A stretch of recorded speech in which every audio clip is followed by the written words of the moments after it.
Picture this. You're standing on a quiet mountain trail, surrounded by nothing but green and the sound of the wind. It feels peaceful, eternal, but then your eye catches it. A strange, weathered symbol, cut deep into a boulder. It doesn't belong. And suddenly, you realize you're not alone in these hills. This landscape holds secrets, scattered all across the Appalachians, from the river valleys of West Virginia to the high bolds of North Carolina, are ancient carvings no one can fully explain. They're puzzles in stone, left by hands we'll never know, and we're going to count down 16 of the strangest. Our journey starts at a place that's easy to get to, but impossible to fully understand. Picture this. You're standing by the Redbird River in Kentucky. The water's moving, the forest is thick, and right there on a riverside cliff of soft sandstone, you see them. They're not dramatic statues. They're lines, grooves, a series of shallow carvings. You'll find spirals that seem to turn in on themselves, maybe representing the sun or a journey. You'll see what look like human footprints, pressed into the rock as if someone walked right through it. And then there are just these long, straight grooves, cut into the stone for no reason you can easily guess. Here's the thing, you can literally touch these. Your fingers can trace the same paths that someone else's fingers carved, maybe 800 years ago, maybe more. We don't know who, we don't know why. In most cases, we don't even know exactly when. Were they maps? Were they prayers? Were they just someone saying, "I was here"? That's the mystery you're faced with, right from the start. They're puzzles in stone, left by hands we'll never know. And we're going to count down 16 of the strangest. And that brings us to number 15, a place where the sheer number of carvings will stop you in your tracks. Imagine a gap in the Georgia mountains, where a single outcrop of soapstone holds over 100 individual marks. That's Track Rock Gap. It's one of the densest clusters of petroglyphs you'll find east of the Mississippi. You're not looking at just one type of symbol here. Your eye will catch birds, simple crosses, and human figures, all carved into this relatively soft rock. The big question is, why here? Why was this particular spot so important that generation after generation felt compelled to add their mark? It feels like a community bulletin board, but for a community whose language we've completely forgotten. Here's the thing about soapstone. It's easier to carve than granite, but it also erodes faster. So the fact we can still see these today means people were likely adding to it for a very, very long time. Some of these could be a few hundred years old, others might reach back 1,000. We just don't know. Was it a boundary marker, a sacred site, a record of journeys? Each bird, each cross, each little person is a signature. But they're signatures on a document we can't read, left by artists who never imagined we'd be here, centuries later, tracing their work with our own fingers and wondering who they were. And then you have a carving that's almost painfully specific. Number 14, the Wannanowhi Petroglyph, tucked away in Tennessee. This isn't a collection of symbols. It's a single, incredible figure. You can clearly make out a person, but they're wearing this elaborate, horned headdress. It's detailed, it's complex, and it feels intensely important. Someone took immense care here. But here's the frustrating part. We know exactly who made this, but we've lost what it means. This is a Cherokee petroglyph. The name Wannanowhi itself comes from a Cherokee historian. This figure was significant to the people who lived here for generations. Then came the Trail of Tears, the forced displacement in the 1830s. The people who understood this symbol were removed from their land, and that understanding, that direct line of knowledge, was severed. So you're left with this powerful, silent sentinel. Was it a representation of a specific leader, a priest? Was it a spirit? The rock holds the image, but the story is gone. It's a monument, and a mystery in one. You can see the artist's intent so clearly in the careful lines, and that just makes the silence louder. This one isn't an anonymous mark from the deep past. It's a relic from a cultural rupture we can date, which makes its unreadable message even more poignant. It's a reminder that history isn't just about what's saved, but about what gets lost in the upheaval. And as we move from that specific, datable loss, we arrive at a site that represents a different kind of mystery, not a single moment, but a slow, patient accumulation of meaning.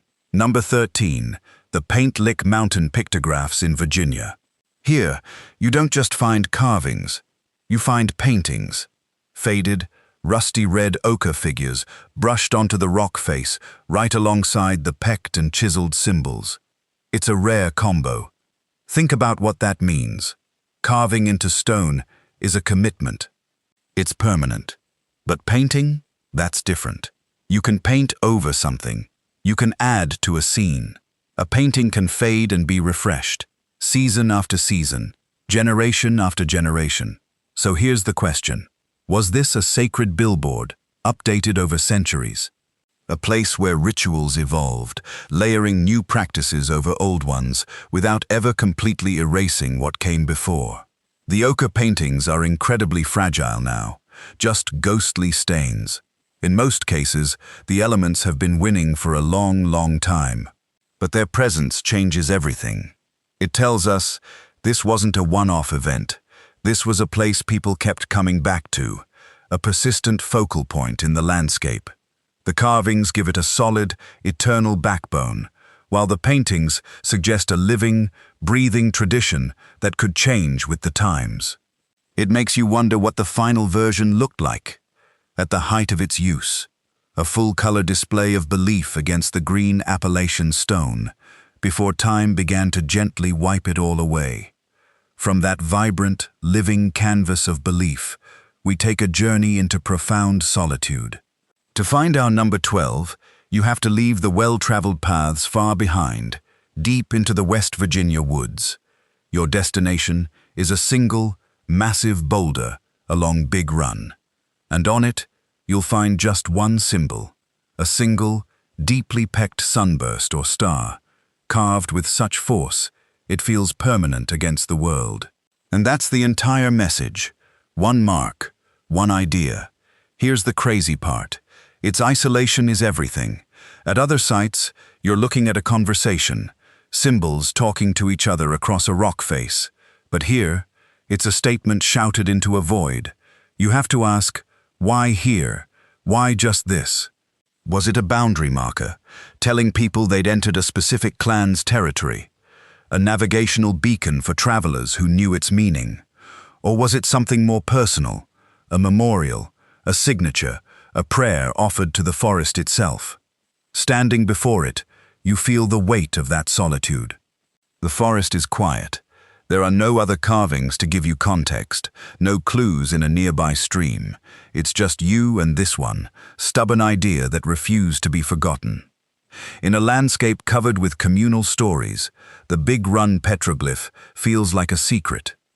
Someone carried a thought to this exact, remote spot and made it solid, ensuring that even if no one was around to see it, the rock itself would remember. It's a mystery that doesn't want to be solved. It just wants to be found. Coming in at number 11 is a story of something found and then very deliberately lost.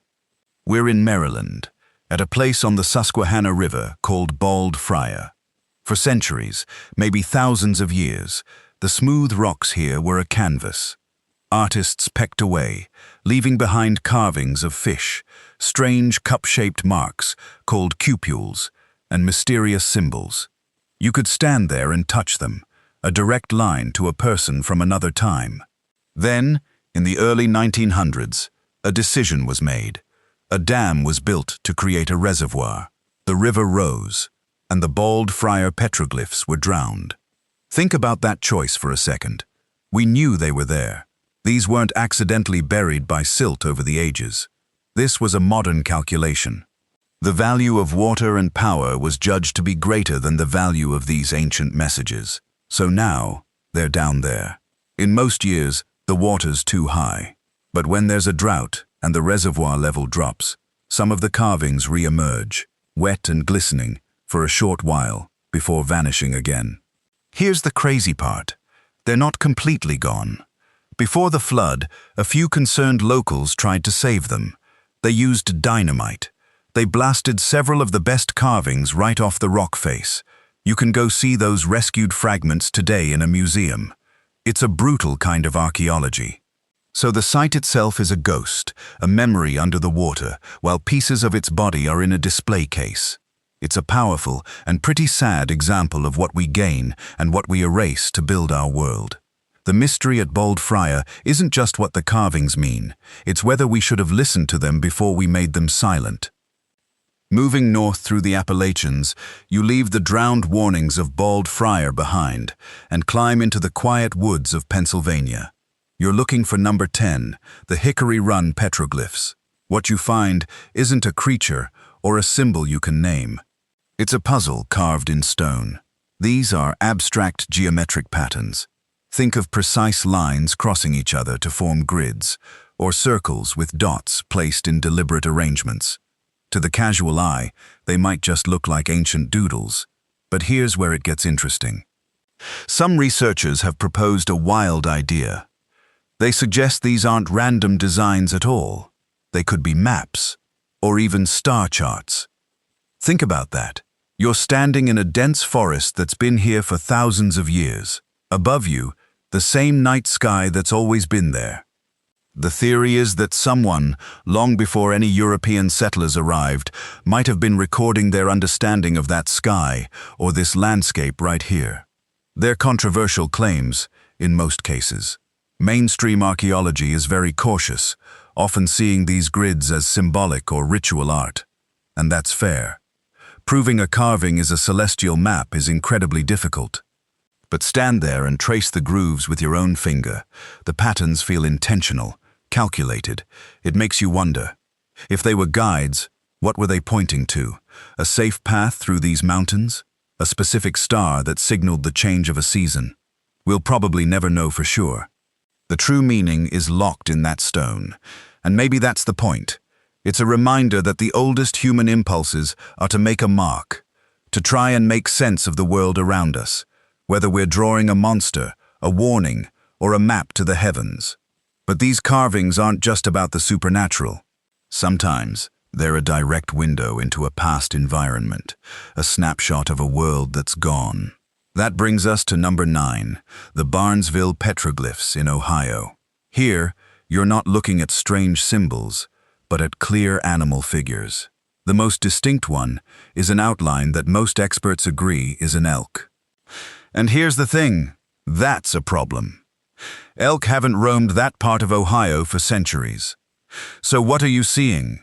You're looking at a memory. This carving points to a time, roughly 600 to 1,000 years ago, when the Appalachian forests and meadows were home to herds of these massive creatures. The artist who pecked this image into the stone was drawing from life, depicting the animals that shared their world. It's a prehistoric wildlife portrait. Think about that for a second. We use cameras to capture what we see. They used a hammerstone and patience. This elk isn't a myth. It's a record. It's proof that the landscape you know today was once profoundly different. The climate was cooler, the forests were deeper, and animals we now associate with the far west were right here. This single silent image changes your whole sense of place. It tells you that the land itself has a memory, etched in stone, waiting for you to notice. And from that single image, we travel to a place where the rock doesn't just have one story, but hundreds. Imagine you're canoeing down the Allegheny River in Pennsylvania. You round a bend, and there it is, a massive sandstone boulder, the size of a small house, just sitting by the water's edge. This is Indian God Rock, and its surface isn't blank. It's a chaotic, beautiful mess of history. You can't take it all in at once. You have to move closer. You see faces peering out, some simple, some with wild headdresses. You see serpents, coiling and twisting. There are animals, birds, and lines that might be maps or tallies. It's not one artist's signature. It's a guest book that was open for maybe 1,000 years, from ancient native peoples to the very first European settlers who saw it and added their own marks. Here's the crazy part. It's not tucked away in some hidden cave. It's right out in the open. This rock was a landmark, a billboard for everyone traveling this ancient river highway. It shouted, "People have been here. You are not the first." Think about what that means. For generations, someone paddling past would see it and know they were on the right path. They might stop, touch the carvings, maybe add one of their own. You're standing in that same spot. You can put your hand on a groove cut by a tool that wasn't steel. The river sounds the same. The sense of connection is immediate and profound. It's not a silent, solitary image. It's a crowded, noisy conversation in stone, and you're now part of the audience. You've been listening to a conversation. Now, meet one of the speakers. Number 7 on our countdown is the Horse Creek Petroglyph, carved deep in the Tennessee wilderness. This isn't a small, hidden mark. It's a dramatic, large-scale figure, towering over you on the rock face. It shows a stylized human form, standing tall, and it's holding what looks like a ceremonial object. Most researchers think you're looking at a powerful leader, a chief, or perhaps even a depiction of a deity. Here's the thing about scale. When you're there, you don't just see this carving, you feel its presence. It was meant to be seen from a distance, to command attention in this part of the forest. That object in its hand, it's not a weapon. In most cases, experts believe it's a symbol of authority, a ritual item that tells everyone who sees it, this being holds power. So what was this place? Roughly 1,000 years ago, this wasn't a quiet spot for one person to make a drawing. This was a focal point. Think of it as an ancient billboard or a stage.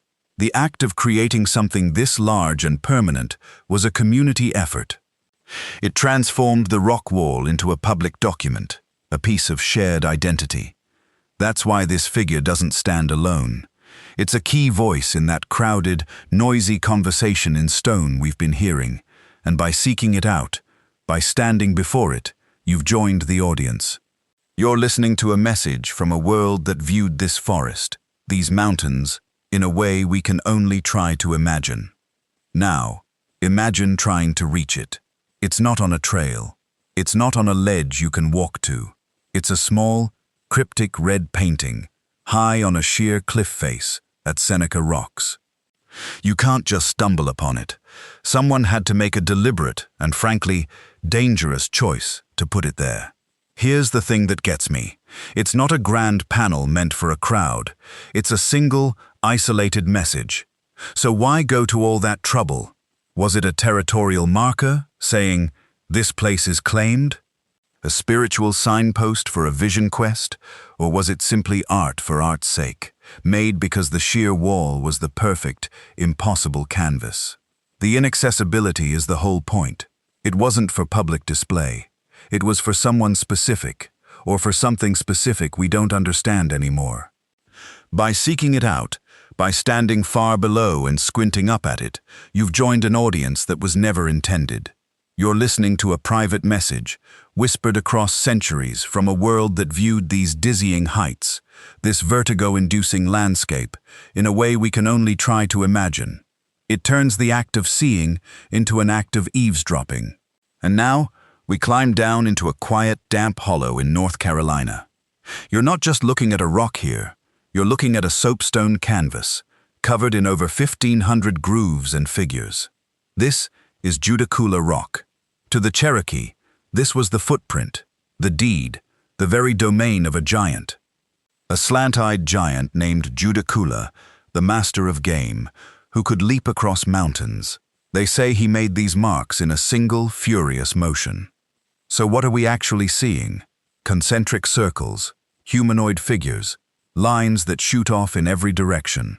It's a map, some say, a celestial chart, a boundary marker for his hunting grounds. Here's the thing, it's probably all of that. In a world without written language, you don't carve just one thing. You carve the things that matter most, your territory, your stories, your connection to the spirit world, all pressed into one permanent record. And that's what makes this so powerful. It's not a single sentence. It's an entire library on a 7-foot slab of stone. You can almost feel the pressure of the tool, the generations of hands that have traced these grooves. It turns a simple question, what does this mean, into a much deeper one. What was so important that it had to be remembered here, forever, in the land of the slant-eyed giant? Number 4. In the quiet of a Virginia rock shelter, you come face to face with a moment of pure humanity. It's a single handprint, pressed into the stone with a red ochre pigment. It's not a carving you look at from a distance. It's an impression you feel in your own bones. Here's the crazy part. That's exactly the point. You're not looking at a symbol of a hand. You are witnessing the direct, physical trace of a person's hand from over 1,000 years ago. This is the red hand petroglyph. It's a universal signature, a way of saying, I was here, that cuts across every language and culture. You instinctively know the motion, pressing your own palm flat against a surface. That's what they did. The pigment was likely a mixture of iron-rich clay and animal fat or plant juices, warmed in the hand and then stamped. It creates a connection so immediate, it collapses time. You're standing where they stood, seeing what they left, literally, in their place. But why leave just a hand? Was it a claim, a prayer, a simple marker? In most cases, we can't be sure. Yet, in the context of everything else we've seen in these mountains, from hunting scenes to spiritual giants, this simple act feels deeply intentional. It transforms the rock from a wall into a witness. That handprint isn't just a shape. It's a breath held in stone, a frozen moment of contact between a living person and the eternal land. It asks you a quiet, personal question. If you could leave one indelible mark for the future to find, what would it be? And so we reach the end of our countdown. Number 1.